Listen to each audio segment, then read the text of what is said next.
DMP commissioner আসাদুজ্জামানকে গ্রেপ্তার করেছে ঢাকা মহানগর গোয়েন্দা পুলিশ। আসাদুজ্জামানকে 8 দিনের রিমান্ড দিয়েছেন আদালত। 10 দিনের রিমান্ড আবেদন করে ডিবি পুলিশ। শুনানি শেষে 8 দিনের রিমান্ড মঞ্জুর করেন আদালত। আদালত প্রাঙ্গণে রয়েছেন সহকর্মী আরিফুর রহমান সবুজ। যাচ্ছি তার কাছে। নির্ধারিত যে আদালত রিমান্ড শুনানির জন্য সেই মেট্রোপলিটন ম্যাজিস্ট্রেট তৃতীয় আদালতে নেওয়া হয় এবং সেখানে পুলিশের পক্ষ থেকে 10 দিনের রিমান্ড চাওয়া হয়েছে। কি নেই সাবেক পুলিশ কর্মকর্তা আসাদুজ্জামান মিয়ার, রীতিমতো গড়েছেন সম্পদের পাহাড়। শুধু নিজের নামেই নয়, স্ত্রী, 2 ছেলে ও 1 মেয়ের নামেও বিপুল সম্পত্তি গড়েছেন ডিএমপির সাবেক এই কমিশনার। ডিএমপি কমিশনার আসাদুজ্জামান মিয়ার তো সম্পদের পাহাড় থাকবেই, কারণ বড় মেয়ার থেকেই তো ছোট মেয়ারা শিক্ষা নেয়। তো বড় মেয়ার যারা গত হয়ে গিয়েছে, যেরকমভাবে পুলিশের আইজিপি, অ্যাডিশনাল আইজিপি, তো তারা হাজার হাজার কোটি টাকা দেশের এগুলো লুটপাট করে নিয়ে গিয়েছে, মেরে দিয়েছে দুর্নীতির মাধ্যমে, অবৈধভাবে দেশের বাহিরে বিভিন্নভাবে হাজার হাজার কোটি টাকার মালিক হয়ে গিয়েছে তারা এবং তাদের পরিবারের আত্মীয় স্বজন, সন্তানাদি, স্ত্রী সকলে মিলে। তো এখন তাদের থেকে শিক্ষা নিয়ে ছোট মেয়েরাও তারাও সেরকমভাবে হাজার হাজার কোটি টাকার মালিক হবে না, সম্পদের পাহাড় গড়বে না? গড়বে তো, কারণ তারা তো তাদের থেকে এটাই শিক্ষা পাইছে। এই কারণে সেই শিক্ষা অনুযায়ী তারা এখন আমল করতেছে।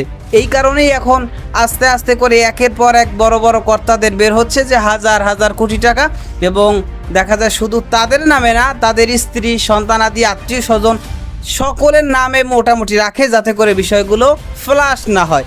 কিন্তু কর্মরত থাকা অবস্থায় বিষয়গুলো ধরা না পড়লেও যখনই দেখা যায় সাবেক হয়ে যায় এক একজন, তখনই কিন্তু তাদের আমলনামা একেবারে, কারণ মিডিয়া তো তখন একটু চাপমুক্ত থাকে, এর আগে তো দেখা যায় বিভিন্নভাবে চাপ থাকে।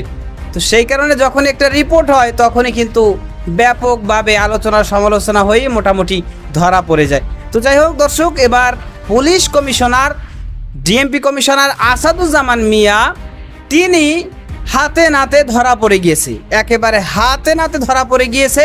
তার ব্যাপারে আদালতের পক্ষ থেকে কঠোর সিদ্ধান্ত নেওয়া হয়েছে। তো এই বিষয়ের কিছু অংশ ভিডিও শুরুতে শিরোনামে আপনারা দেখে এসেছেন, বিস্তারিত দেখবেন পুরো ভিডিও জুড়ে। এই বিষয়গুলো দেখার পূর্বে আপনাদের একটা অনুরোধ করব, যারা আমাদের চ্যানেলে নতুন আসছেন চ্যানেলটি সাবস্ক্রাইব করে অল ক্লিক করে বেল আইকনটি চালু করে দিবেন, এবং যারা পেজ থেকে দেখছেন পেজটি লাইক ও ফলো দিয়ে রাখবেন।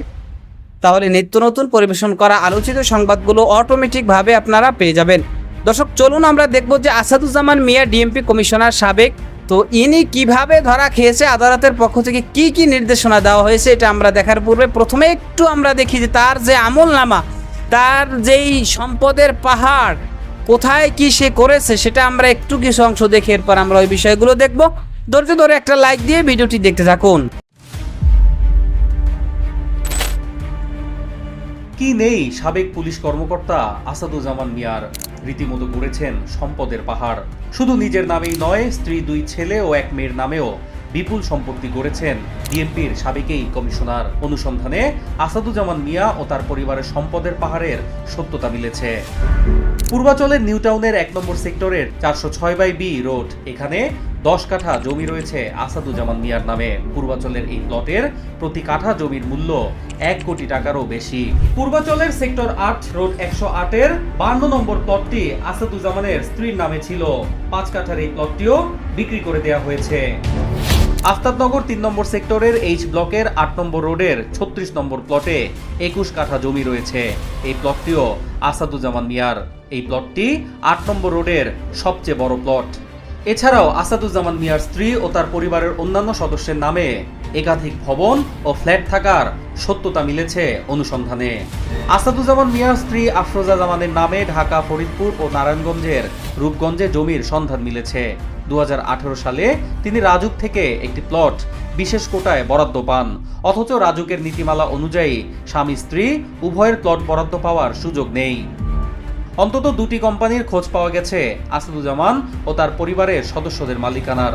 2টি কোম্পানির অংশীদার হয়েছেন আসাদুজ্জামানের স্ত্রী আফরোজা। এর মধ্যে একটি মৌমিতা ট্রান্সপোর্ট লিমিটেডের চেয়ারম্যান তিনি। আসাদুজ্জামান ডিএমপি কমিশনার থাকাকালীন রাজধানী রুট পারমিট কমিটির প্রধান ছিলেন। সে সময়ে মৌমিতা পরিবহনকে রুট পারমিট দেওয়া হয়। সিভিল সার্ভিস ক্যাডারের 85 ব্যাচের পুলিশ কর্মকর্তা আসাদুজ্জামান ঢাকা মহানগর পুলিশের কমিশনার হিসেবে দায়িত্ব পালন শেষে অবসরে যান। পরে 2019 সালের সেপ্টেম্বরে তাকে জাতীয় নিরাপত্তা সংক্রান্ত সেলের প্রধান নির্বাহী কর্মকর্তা পদে নিয়োগ দেয় সরকার। 2022 সালের 14 সেপ্টেম্বর তার নিয়োগের 3 বছরের চুক্তির মেয়াদ শেষ হয়। আসাদুজ্জামান মিয়া ঢাকা মেট্রোপলিটন পুলিশের 33তম কমিশনার ছিলেন। সম্পদের বিষয় জানতে একাধিকবার আসাদুজ্জামান মিয়াকে ফোন দিলেও তার বক্তব্য পাওয়া যায়নি। ট্রান্সপারেন্সি ইন্টারন্যাশনাল বাংলাদেশ টিআইবির নির্বাহী পরিচালক ডক্টর ইফতেখারুজ্জামান গণমাধ্যমকে বলেন, রাজনৈতিক আশীর্বাদ ছাড়া এ ধরনের দুর্বৃত্তায়ন সম্ভব নয়। এ অবস্থায় সব অপরাধের ক্ষেত্রে অপরাধীদের দৃষ্টান্তমূলক শাস্তি নিশ্চিত করা ছাড়া অন্য আর কোনো ম্যাজিক বুলেট নেই। জমি, ফ্ল্যাট ও একাধিক বাড়ি সহ রীতিমতো সম্পদের পাহাড় গড়ে ফের আলোচনায় সাবেক পুলিশ কর্মকর্তা আসাদুজ্জামান মিয়া। এমনকি স্ত্রী, 2 ছেলে ও 1 মেয়ের নামেও বিপুল সম্পত্তি গড়েছেন ডিএমপির সাবেক এই কমিশনার। বাংলাদেশের জাতীয় দৈনিক মানব জমিনের অনুসন্ধানে তথ্য প্রমাণ মিলেছে আসাদুজ্জামান মিয়া ও তার পরিবারের সম্পদের পাহাড়ের। জানা গেছে, পূর্বাচলের নিউ টাউনের 1 নম্বর সেক্টরে 10 কাঠা জমি রয়েছে আসাদুজ্জামানের নামে। এমনকি আফতাবনগর 3 নম্বর সেক্টরেও 21 কাঠা জমি রয়েছে তার নামে, যেখানে প্রতি কাঠা জমির মূল্য 1 কোটি টাকারও বেশি। এদিকে বসুন্ধরা আবাসিক 10 কাঠার ওপর 6 তলা বিশিষ্ট আলিশান বাড়ি রয়েছে আসাদুজ্জামানের স্ত্রীর নামে। 50 কোটি টাকা মূল্যের এই বাড়িটি এখন স্কুল হিসেবে ব্যবহৃত হচ্ছে। এদিকে নিকুঞ্জ 1-এ আসাদুজ্জামানের ছোট ছেলে আসিফ মাহদিনের নামেও একটি বাড়ির সন্ধান মিলেছে। এখন পর্যন্ত আসাদুজ্জামান মিয়ার পরিবারের সদস্যদের নামে সিদ্ধেশ্বরী, ইস্কাটন গার্ডেন ও ধানমন্ডি সহ রাজধানীর অভিজাত এলাকাগুলোতে জমি সহ বেশ কয়েকটি ফ্ল্যাটের সন্ধান মিলেছে। এছাড়া গাজীপুরের কালীগঞ্জ উপজেলাতে 152% জমি রয়েছে তাদের এবং নারায়ণগঞ্জে রয়েছে 60 একর জমি। এছাড়া মৌমিতা ট্রান্সপোর্ট লিমিটেড ও শেপইয়ার্ড কনসোর্টিয়াম লিমিটেড 2টি কোম্পানির অংশীদার হয়েছেন আসাদুজ্জামানের স্ত্রী আফরোজা। সিভিল সার্ভিস ক্যাডারের 85 ব্যাচের পুলিশ কর্মকর্তা আসাদুজ্জামান ঢাকা মেট্রোপলিটন পুলিশের 33তম কমিশনার ছিলেন। অন্তত 2টি কোম্পানির খোঁজ পাওয়া গিয়েছে আসাদুজ্জামান ও তার পরিবারের সদস্যদের মালিকানায়। আসাদুজ্জামান মিয়ার স্ত্রী আফরোজা জামানের নামে ঢাকা, ফরিদপুর ও নারায়ণগঞ্জের রূপগঞ্জে জমির সন্ধান মিলেছে। 2018 সালে তিনি রাজুক থেকে একটা প্লট বিশেষ কোটায় বরাদ্দ পান। অথচ রাজুকের নীতিমালা অনুযায়ী স্বামী স্ত্রী উভয়ের প্লট বরাদ্দ পাওয়ার সুযোগ নেই, কিন্তু এখানে স্বামী স্ত্রী দুজনই পেয়েছেন। তার মানে এখানে রাজুকও জড়িত। ঢাকার গাজীপুরের কালীগঞ্জ উপজেলার চাঁদখোলা মৌজায় আফরোজা জামানের নামে 41% জমি রয়েছে, যা কেনা হয়েছে 2017 সালে। একই মৌজায় একই বছরের 16 নভেম্বর তার নামে কেনা হয় আরও 26% জমি। একই মৌজায় তার নামে 2019 সালের 5 ফেব্রুয়ারি কেনা হয় আরও 39% জমি। আসাদুজ্জামানের স্ত্রীর নামে 2020 সালে জোয়ার সাহারা মৌজায় 5 কাঠা জমি কেনা হয়। একই বছরে একই মৌজায় কেনা হয় 10 কাঠা জমি। একই বছরে গাজীপুরের চাঁদখোলা মৌজায় 31% জমি ক্রয় করেন আফরোজা। এছাড়া আফরোজা 2018 সালে নারায়ণগঞ্জের রূপগঞ্জের কৈয়াম সাইল কায়েতপাড়া মৌজায় 0.28 একর জমি কেনেন। একই বছরে একই মৌজায় আরও 32% জমি কেনেন তিনি। ওই বছরই রূপগঞ্জের কৈয়াম সাইল কায়েতপাড়া মৌজায় 0.60 একর জমি তার নামে কেনা হয়, পরে তা বিক্রি করে দেওয়া হয়। তারা 2019 সালে কৈয়াম সাইল কায়েতপাড়া মৌজায় 0.57 একর জমির পাওয়ার অফ অ্যাটর্নি পান আসাদুজ্জামানের স্ত্রী। একই বছরে আবার সেই জমি বিক্রিও করে দেন। 2টি কোম্পানির অংশীদার হয়েছেন আসাদুজ্জামানের স্ত্রী আফরোজা, অথচ তিনি কিন্তু গৃহবধূ, কোনো চাকরি বাকরি নেই। এরই মধ্যে একটি হচ্ছে মৌমিতা ট্রান্সপোর্ট লিমিটেড। এই মৌমিতা ট্রান্সপোর্ট লিমিটেডের চেয়ারম্যান তিনি। এই কোম্পানিটিতে তার 4000 শেয়ার রয়েছে। আসাদুজ্জামান ডিএমপির কমিশনার থাকালীন সময়ে রাজধানীর রুট পারমিট কমিটির প্রধান ছিলেন। মানে ঢাকা শহরে যে বাসটা চলে এগুলির যে রুট পারমিট এটার প্রধান ছিলেন। মানে টাকা টাকা কি টাকা যে কামাইছে রে ভাই। দর্শক, এই বিষয়গুলো আপনারা দেখলেন। তো এই যে আসাদুজ্জামান মিয়া সাহেব ডিএমপির কমিশনার, সাবেক ডিএমপির কমিশনার ছিলেন, তো তিনি এই যে সম্পদের পাহাড় গড়েছেন, এটা কিন্তু এতদিন ধরে মোটামুটি আলোচনায় তেমন একটা আসেনি।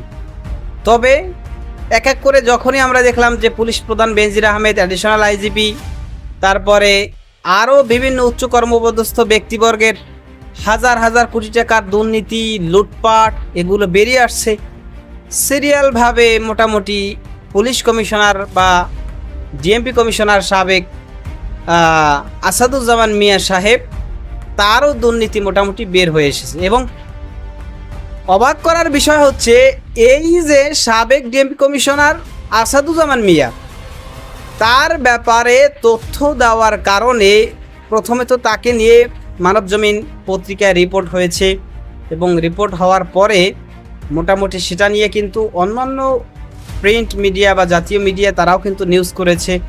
একটা পর্যায়ে মোটামুটি দেশব্যাপীভাবে এটা ভাইরাল হয়ে গিয়েছে, আলোচিত হয়ে গিয়েছে।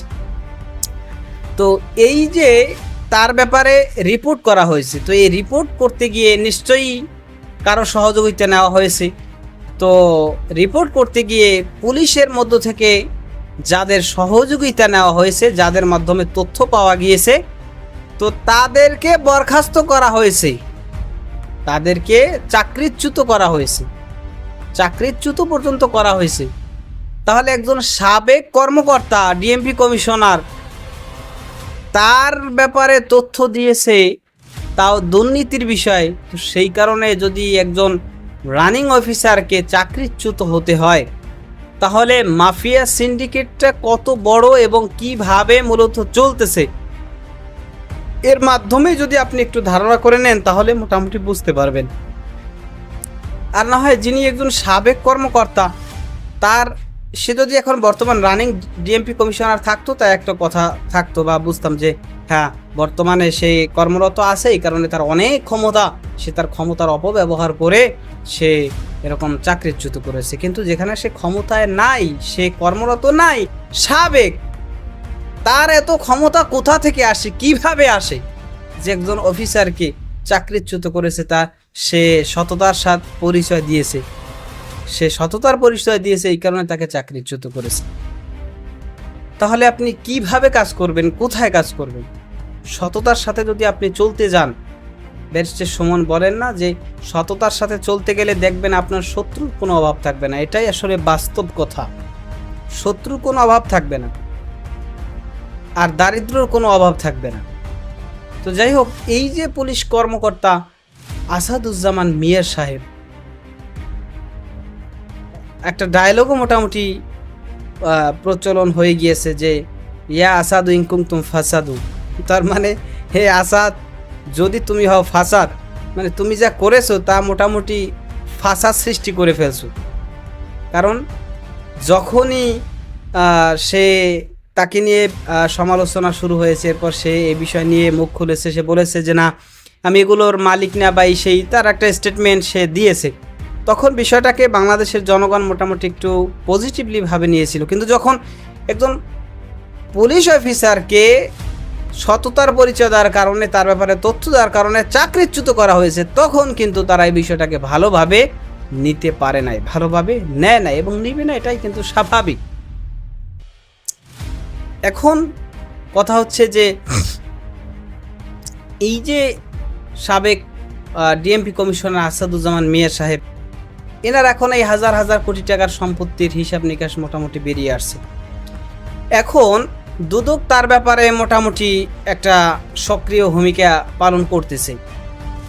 এখন সক্রিয় ভূমিকা শুধু পালন করলেই তো আর হবে না, এই বিষয়টা নিয়ে তো আদালতে সাব্যস্ত করতে হবে এবং তাকে অপরাধী হিসাবে সাব্যস্ত হওয়ার পর তাকে একটা সাজা দেওয়া হবে, সেই সাজাটা তার উপর প্রয়োগ হবে। এরপরে না এই বিষয়টার একটা আসবে, মানে মীমাংসা, যে না ঠিক আছে, এই যে দুর্নীতি করেছে, দুর্নীতির একটা বিচার হয়েছে।